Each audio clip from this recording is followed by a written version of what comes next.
चाहूंगा कि आप लोग खड़े होकर सर के लिए जोरदार ताली बजाएंगे और मैं 1 मिनट के बाद बजाइएगा और मैं ये कहूंगा कि सुनकर करते अनसुना ऐसे उनकी आवाज नहीं, सुनकर करते अनसुना ऐसे उनकी आवाज नहीं, किसी महफिल में छुप जाए ऐसे उनके अंदाज नहीं, अरे मिलकर भूल जाए कोई ऐसे उनके अल्फाज नहीं, मिलकर भूल जाए कोई ऐसे उनके अल्फाज नहीं, सूरज से दमकते हैं ये किसी परिचय के मोहताज नहीं। Now please welcome Bipin Yadav sir. जोरदार ताली के बीच स्टैंडिंग क्लैपिंग, जोरदार ताली सर के लिए।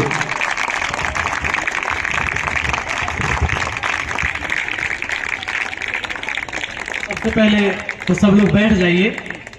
सर ने बहुत ज्यादा कॉमेडी करके हंसा के और मेरे बारे में बढ़ा चढ़ा के बोल बोल के आप लोग का थोड़ा ज्यादा मनोरंजन करा दिया है।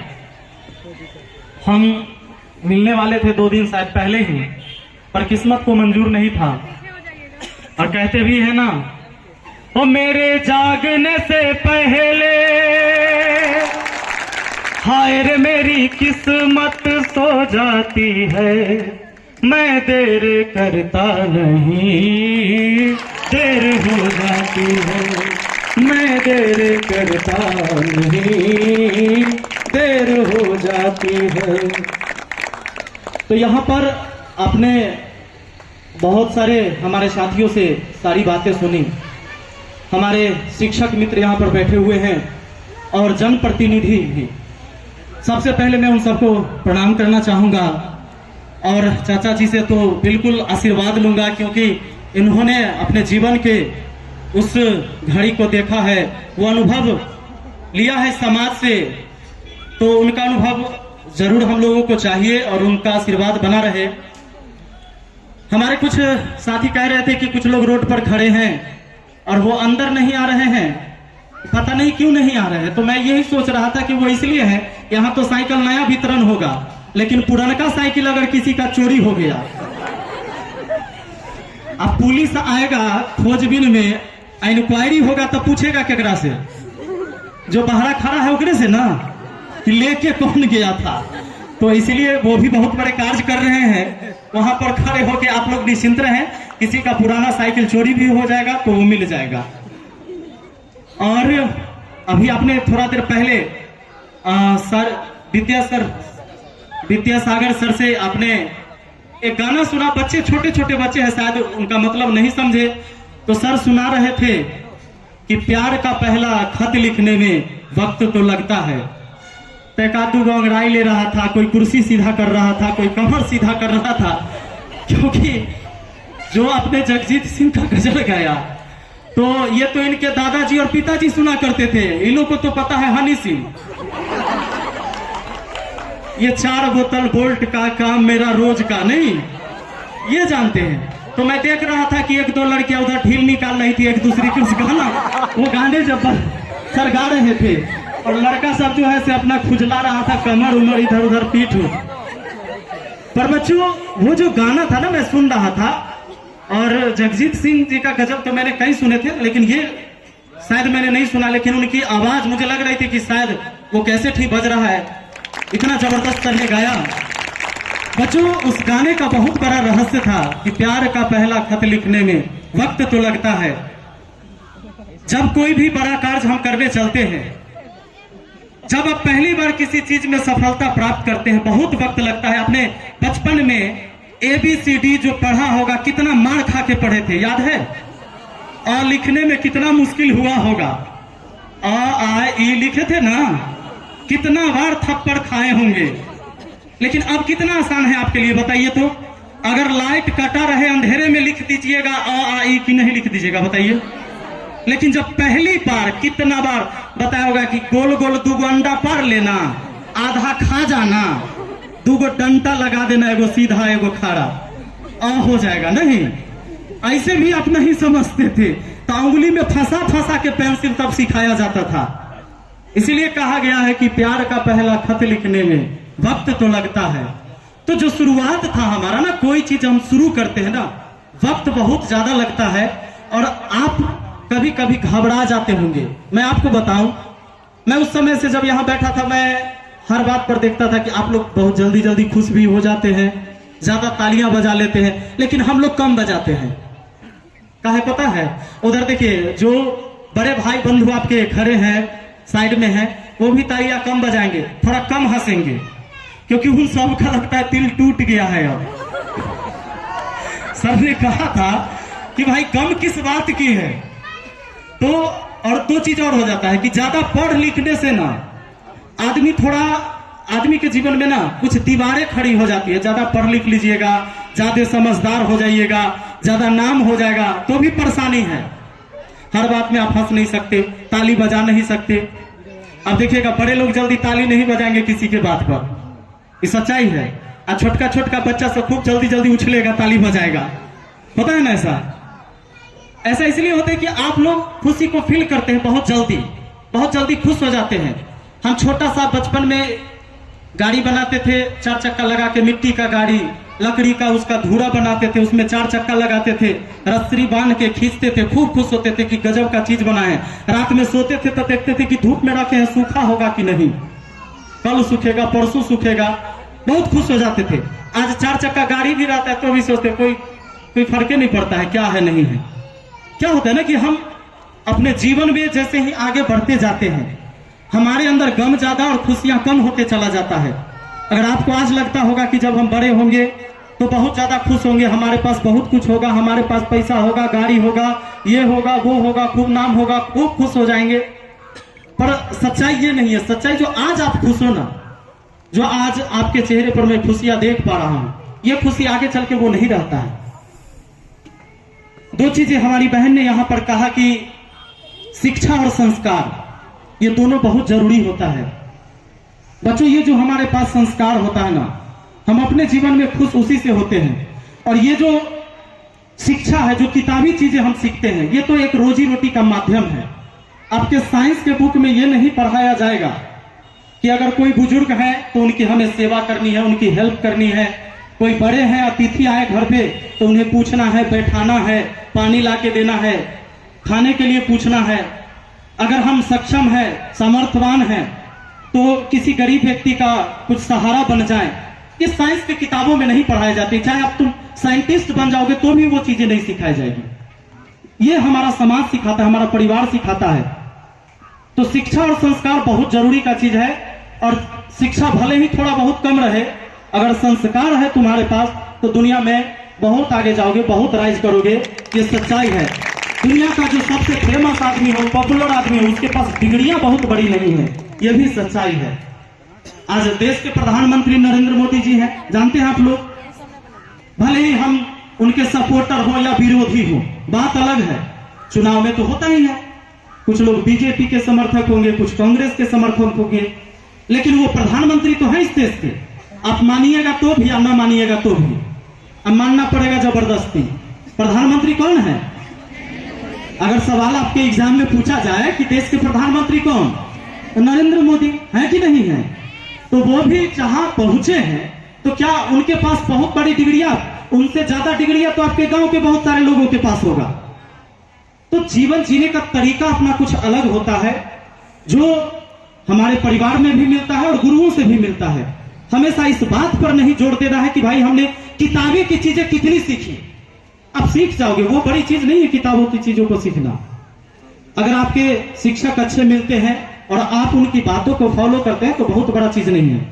और शिक्षा ग्रहण करने के लिए धन यानी पैसे, ये बहुत बड़ी रुकावट नहीं है। मैं आपको बता दूं, जब मैं बच्चा था, जब मैं छोटा था, तो मैं भी ये सोचता था कभी कभी कि कुछ बच्चे हमारे गांव के, हमारे टोला के जाते हैं प्राइवेट स्कूल में पढ़ने, और हमें पढ़ना होता था सरकारी स्कूल में। पहले बैग तो देखे नहीं हम लोग पूरे विद्यार्थी लाइफ में कि बैग टांग के जाएं। जब कोई प्राइवेट स्कूल का बच्चा अपने पीठ पे बैग टांग के और बैग में टिफिन लेके जाता था तो थोड़ा सा मुझे भी लगता था, जूता मोजा पहन के जाता था, ड्रेस में जाता था, तो हमें भी लगता था शायद मम्मी हमको वहां भेज देती उस स्कूल में, सब जा रहा है अच्छा अच्छा कपड़ा पहन के। इच्छाएं तो होती थी, पर सरकारी स्कूल में झोड़ा लेके जाते थे, कांख में टांग के ऐसे कंधे में, एगो बोरा उसमें मोड़ के लेके जाते थे वहां बिछा के बैठने के लिए। उसी स्कूल में मैंने भी पढ़ा। चूंकि प्राइवेट स्कूल में पढ़ नहीं सकते थे, फी तो कुछ ना कुछ लगेगा प्राइवेट स्कूल में, सरकारी स्कूल से ही पढ़ा। सच्चाई यह भी है कि सरकारी स्कूल और प्राइवेट स्कूल में अंतर तो होता ही है, पढ़ाई में अंतर तो जरूर है थोड़ा सा, आज भी वो शुरू से चलते आ रहा है आज भी, क्योंकि वहां होता है कि भाई गार्जियन से फी लेना होता है प्राइवेट स्कूल वालों को, और सरकारी स्कूल वाले सोचते हैं गार्जियन थोड़े न देगा, और सरकार इस बात थोड़े नहीं देख रहा है, ऐसे बोलेगा कि हम पढ़ा रहे हैं कि नहीं पढ़ा रहे हैं, कुछ लोग में होता है। हालांकि सारे शिक्षक ऐसे नहीं होते हैं, हमने भी सरकारी स्कूल के शिक्षक से ही पढ़ा, उन्हीं का आशीर्वाद है, उन्हीं का दिया हुआ ज्ञान है, जिसके वजह से मैं आज आपके सामने खड़ा होकर बोल रहा हूं, और पूरे देश से आज 46 लाख विद्यार्थी को जोड़कर गणित सिखा रहा हूं।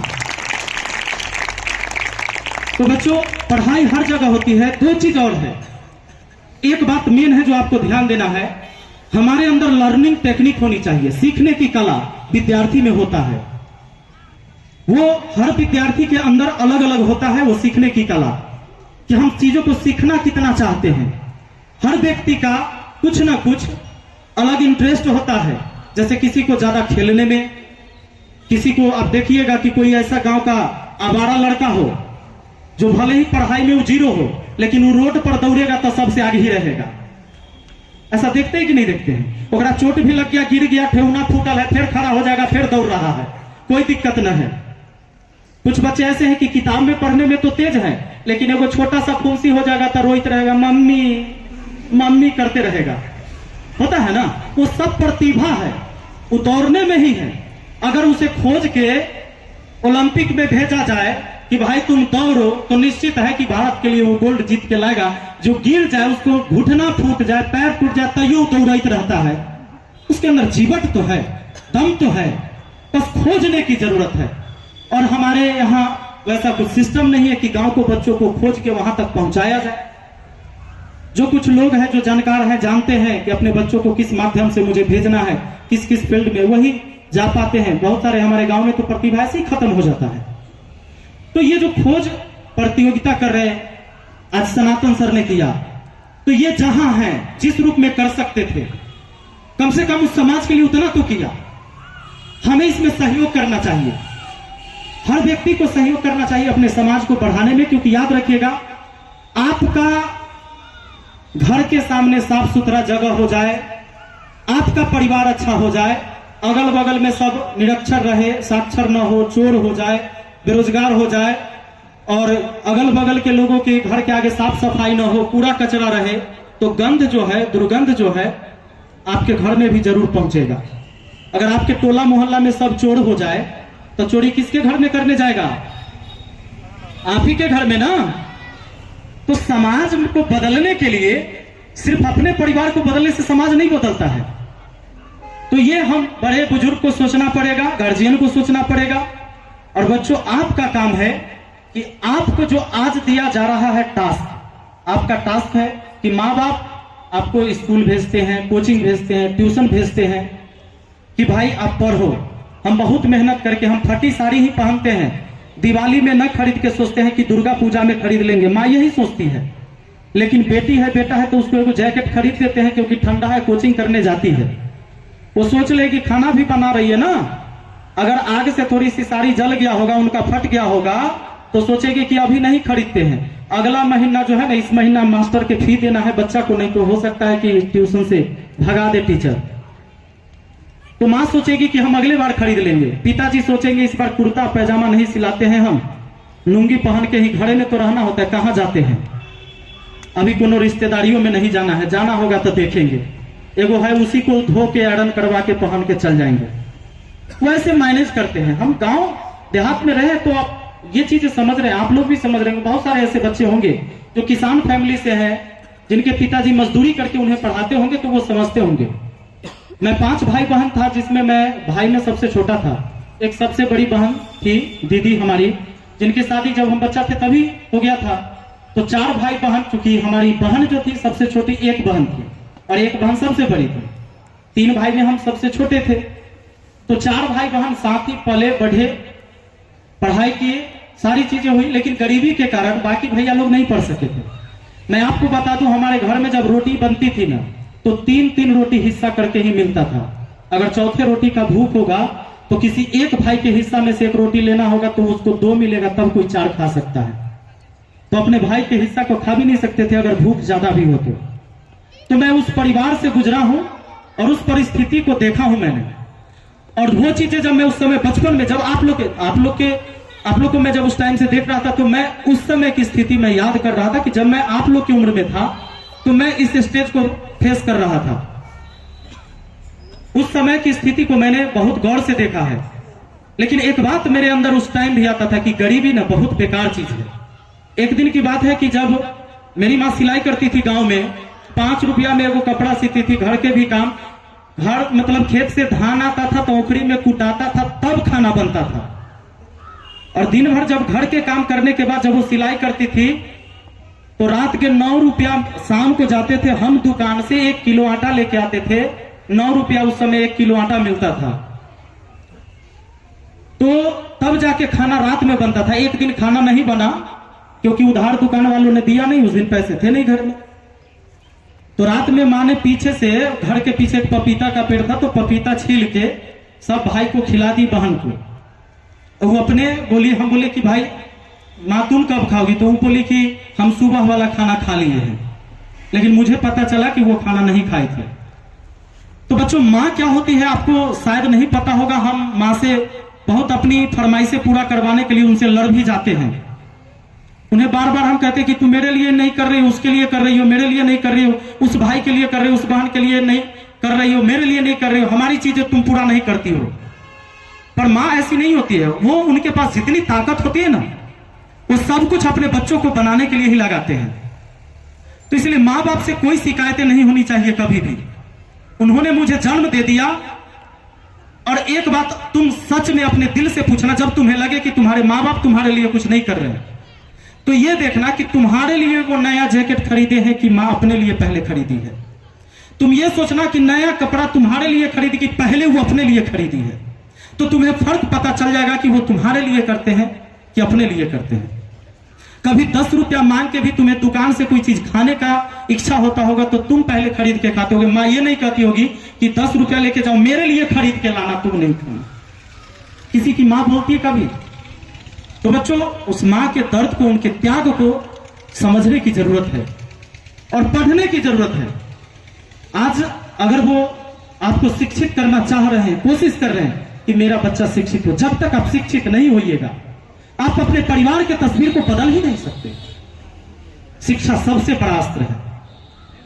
मैंने भी कई बार सोचा, कई बार लगता था कि क्या हम पढ़ के क्या करेंगे, आगे क्या होगा मेरे जीवन में। देखो, भविष्य किसी को नहीं पता होता है। ऐसा कोई भी शख्स नहीं है जिसको पता हो कि 10 साल के बाद वो ऐसा हो जाएगा। ये किसी को नहीं पता है। भविष्य मुझे भी नहीं पता, ना आपको पता।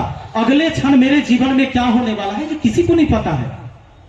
पर एक बात सच जरूर है कि जो व्यक्ति ईमानदारी से काम किया है, अगर विद्यार्थी ईमानदारी से पढ़ा है, वो निश्चित है कि सबसे अलग पहचान बनाया है।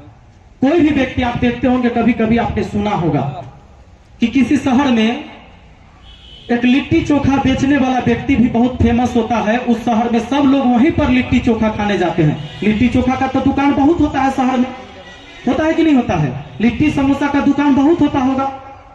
लेकिन कोई एक व्यक्ति उस शहर में सबसे ज्यादा फेमस क्यों होता है? क्योंकि उसके काम करने का तरीका अलग होगा, उसके लिट्टी बनाने का तरीका अलग होगा, उसके चोखा का जो टेस्ट होगा वो अलग होगा। निश्चित है बाकी दुकानदार से अलग होगा। वहां इतनी भीड़ लगती है कि वो 10-20 स्टाफ लेकर और तब काम करता है और लोगों को लिट्टी चोखा खिलाता है। इतना फेमस है कि दिन भर में वो 2 लाख रुपया का लिट्टी समोसा और लिट्टी चोखा ही बेच देता है। ऐसे से तो उनके काम करने का तरीका अलग होता है। पढ़ता सब है, कोचिंग सब जाता है, स्कूल सब जाता है, लेकिन बच्चों पढ़ने का तरीका सबके पास अपना अपना अलग अलग होता है। और आपको मैं तरीका बता दूं कि जो चीज आपको नहीं समझ में आता है वो बेहिचक अपने शिक्षक से पूछिए। और बहुत सारे बच्चों में तो मैंने ये देखा है कि वो सोचते हैं कि हम पूछेंगे बगल वाला जान जाएगा कि तो कमजोर है तो हंसेगा। इससे अच्छा है कि सब पूछेगा ना तब हम पूछेंगे, और नहीं पूछेगा तो न पूछेंगे। ऐसा होता है ना भावना आपके अंदर कि बगल वाला पूछ लेगा तो उन्हें में सीख लेंगे, हम पहला पूछे, और नहीं वो पूछा तो नहीं पूछेंगे। और हो सकता है कि जब आप कभी पूछते होंगे तो आपके साथी सब हंस देता होगा एक राय छोटा बात नहीं आता है, हंस दिया, आपको भी शर्म आ जाता है, आपको लगता है हमारी इज्जत चल गया। कहा था इज्जत तो राजे चल गया, देखे हो इज्जत, घर से लेके आए थे इज्जत, कौन इज्जत की बात कर रहे हो तुम? आज तुम जिस इज्जत को बचाने जा रहे हो जो इज्जत है ही नहीं, और उस इज्जत को आज बचाने की कोशिश कर रहे हो, कल वो इज्जत लूटते रहेगा। इसलिए सोच लो कि वो इज्जत कुछ है ही नहीं। कभी शर्म नहीं करना चाहिए चीजों को सीखने के लिए, चाहे वो छोटी से छोटी बातें होंगी, हम किसी से भी सीख सकते हैं। और सीखने का यही टेक्निक है। आप पढ़ने आते हैं अपने लिए ना, कि बगल वाला के ना, आप अपने लिए ना। आपको नहीं आता इसलिए ना आप किसी गुरु के पास आए हैं, तो आपको पूछने का पूरा अधिकार है। और जब गुरु जी आपको सिखाएं, समझाएं, उनकी बातों को ध्यान से सुनिए। उस टाइम कभी कभी क्या होता है कि जब हम क्लास में बैठे होते हैं, विचार मेरे दिमाग में बाहर बाहर की चलते रहते हैं। घर पर का बात होगा, रास्ते का बात होगा, दोस्तों में जो बात होती है वो बातें होगी। शिक्षक बोल रहे हैं, थोड़ा सा उधर भी देख लिए, फिर कॉपी में देख रहे हैं, कभी ध्यान उधर है। केवल शरीर को कहीं बैठा देने से नहीं होगा। और जो कुछ बच्चे ये सोचते होंगे कि हम तो कमजोर हैं शुरू से, इसीलिए हम लगातार कमजोर रहे हर क्लास में। बच्चों, कमजोर और तेज कोई नहीं होता है। कोई ऐसा चीज होगा जो आप जानते हैं और वो तेज स्टूडेंट नहीं जानता होगा। तो तेज और कमजोर, और दूसरी बात, किसी का दिमाग कमजोर नहीं है, जिसको कोई बात याद नहीं रह रहा है पढ़ाई का, तो कभी कभी ये भी सोचता है कि भाई हमारा यादाश्त कमजोर होगा, हमें याद नहीं रहता है। तो तुम एक बात सोचना, कोई कोई ऐसी घटनाएं होगी जो 2 साल 3 साल 4 साल पहले घटी होगी तुम्हारे जीवन में, वो बात आज याद होगा। जैसे घरे में कोई लड़ गया होगा, तुम्ही को 2-4 तबराक लग गया होगा, याद है कि नहीं? कभी पिटाए हो से याद है? कितना दिन पहले का? 2 साल 3 साल 5 साल, जहिया जोरदार पिटाए होगे, याद है कि नहीं? अगर 5 साल पहले की बात अभी तक याद है, इसका मतलब दिमाग ठीक है, काम कर रहा है, मेमोरी में सेव है। यानी मेमोरी जो है फुल भी नहीं हुआ है और वो करप्ट भी नहीं हुआ है, उसमें वायरस भी नहीं है, मेमोरी क्लियर है, यादाश्त आपका मजबूत है। भले ही 5 दिन पहले पढ़ा हुआ चीज आप भूल गए होंगे, लेकिन 5 साल पहले की बात नहीं भूले। इसका एक ही रीजन है कि जो पढ़ाई की बात थी उतना आपने सीरियस नहीं लिया, तो जो तबड़ा के लगा था उसको आपने पूरा सीरियस ले लिया कि हमको काहे मारा, हमर की गलती था, गलती तो बड़का भैया कहले था, गलती वो किया था, पीट दी हमको, चाहे पिताजी हमको पीट दिए, है ना? तो उस टाइम का बात आपको इसलिए याद है कि आपने उसे दिल और दिमाग पर बसाया और पढ़ाई की चीजों को सोचा। सब तो पढ़ते हैं, हम पढ़ाते हैं, मम्मी पापा तो जानिए रहे हैं कि हम गए हैं कोचिंग, गए हैं ट्यूशन। तो इन चीजों से थोड़ा सा अलग बनाना है अपने आप को, वरना हम भी यहां से बोल के चले जाएंगे, सब हमारे साथी बोल के जा रहे हैं, आप भी सुनिएगा, आप भी सुन के चल जाइएगा, बात खत्म।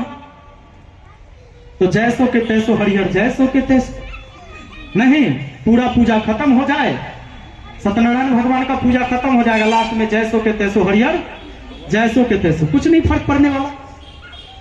तो बस इन चीजों को याद रखना है, अपने जीवन में उतारना है।